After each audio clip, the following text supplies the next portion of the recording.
Jumpa lagi dengan saya Eros Perwita di channel The Investor, channel yang mengupas tentang dunia saham. Pada video kali ini kita akan membahas saham Inco ya, atau PT Vale Indonesia.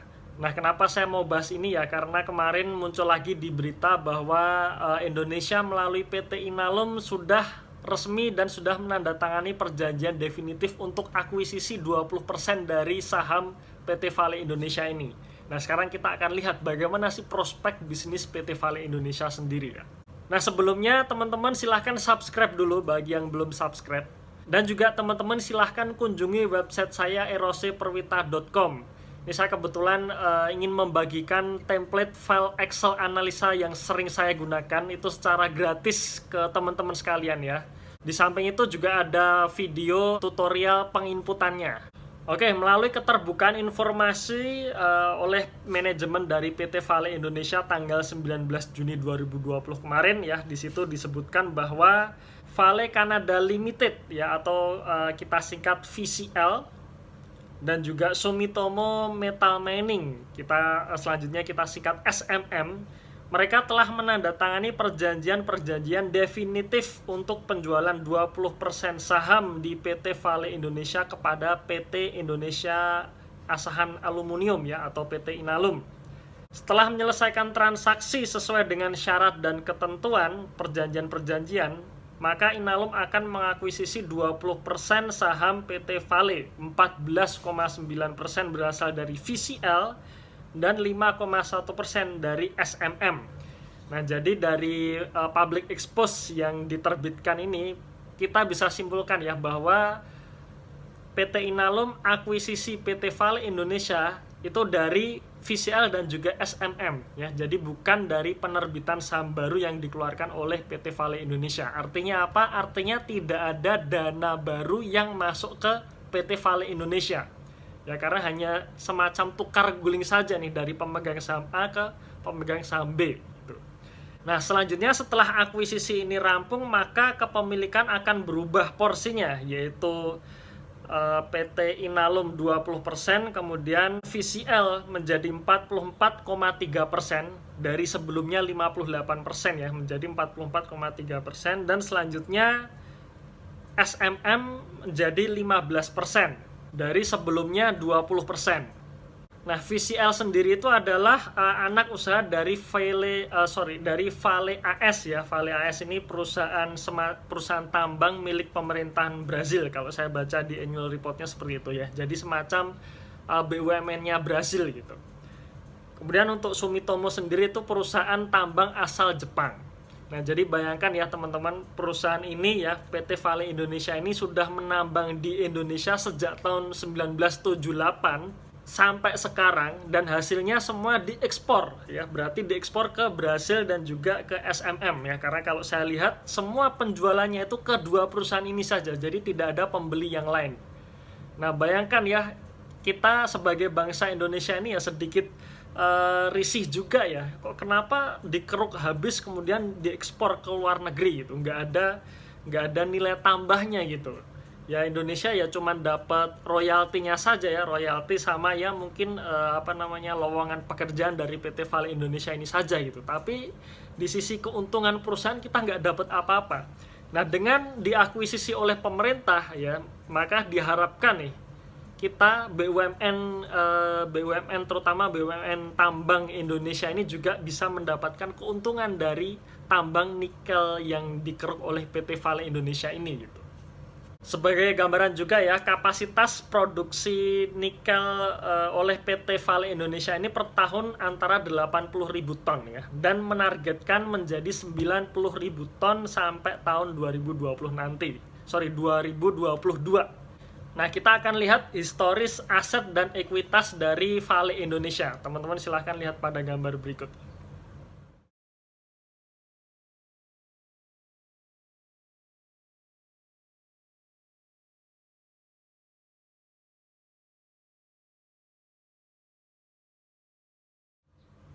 Nah, dari gambar yang pertama ya, historis aset, sebenarnya aset dari PT Vale Indonesia ini turun ya, dibandingkan tertinggi tahun 2014, kemudian turun sampai tahun 2017, kemudian berangsur-angsur naik ya, naik di tahun 2018 sampai sekarang. Nah, walaupun asetnya turun, tapi kalau kita lihat di sisi ekuitasnya justru naik. Dari historis antara aset dan ekuitas ini bisa digambarkan ya bahwa liabilitas dari perusahaan ini turun. Nah, karena aset turun tapi ekuitas bisa naik, berarti di sisi liabilitasnya itu turun. Nah, kita akan lihat juga nih komposisi hutang ya. Dan saya khususkan hutang buruk saja. Nah, apa itu hutang buruk? Teman-teman silahkan tonton video saya sebelumnya ya. Mengenai hutang sehat dan DAR ya. DAR dan hutang sehat, linknya ada di deskripsi ini. Nah, ini adalah gambaran dari hutang buruknya PT Vale Indonesia. Nah, ada di gambar berikut ini.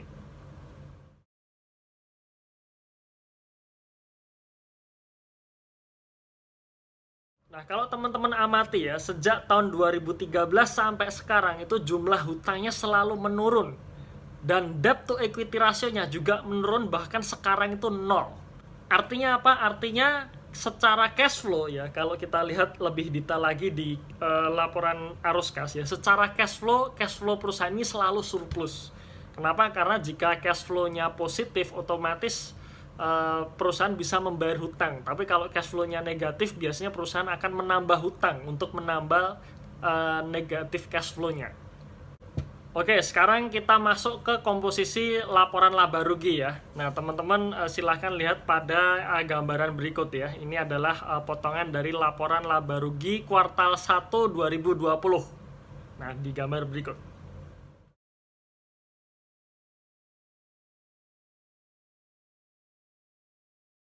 Kalau teman-teman lihat pendapatan di kuartal 1 itu mengalami kenaikan 40%.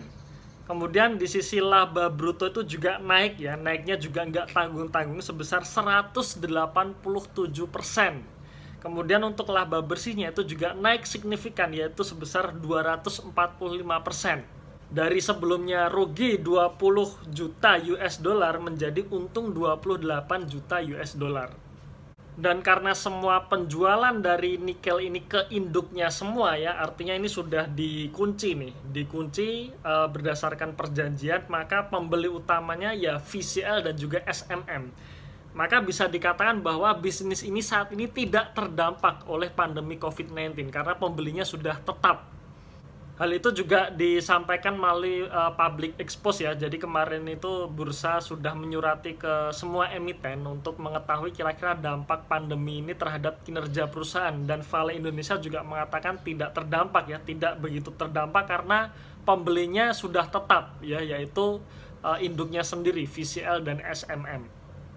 Jadi anggap saja ya kalau misalkan kita proyeksikan dengan konservatif ya, katakanlah penjualannya sampai akhir tahun naik 15%.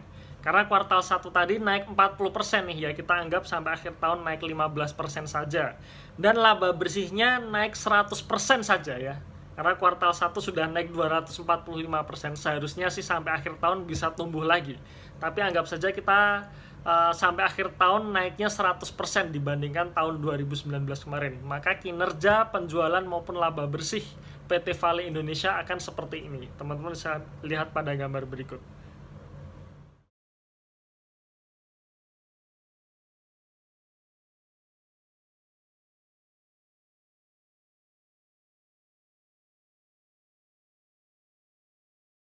Lalu bagaimana dengan dividen perusahaan ini? Ya, kalau kita lihat ya, secara historis PT Vale Indonesia ini tidak pernah membagikan dividen ya, beberapa tahun ini tidak pernah membagikan dividen. Kalau saya lihat tuh terakhir tahun 2016 itu pun hanya 8.000 dolar. Ya, padahal di tahun 2015 kemarin perusahaan ini menghasilkan laba bersih sebesar 51 juta dolar. Ya, menurut saya sih perusahaan tidak membagikan dividen karena labanya ini untuk membayar hutang ya, karena kalau kita lihat di awal tadi mengenai hutang buruk perusahaan ya, itu menunjukkan penurunan, bahkan DER-nya sekarang nol ya, salah satunya karena labanya ini dipakai untuk membayar hutang. Nah, kemudian bagaimana dengan valuasi harga sahamnya? Nah, ini saya tunjukkan lagi nih. Tunjukkan lagi historis harga saham PT Inco dan juga valuasinya. Teman-teman silahkan lihat pada gambar berikut.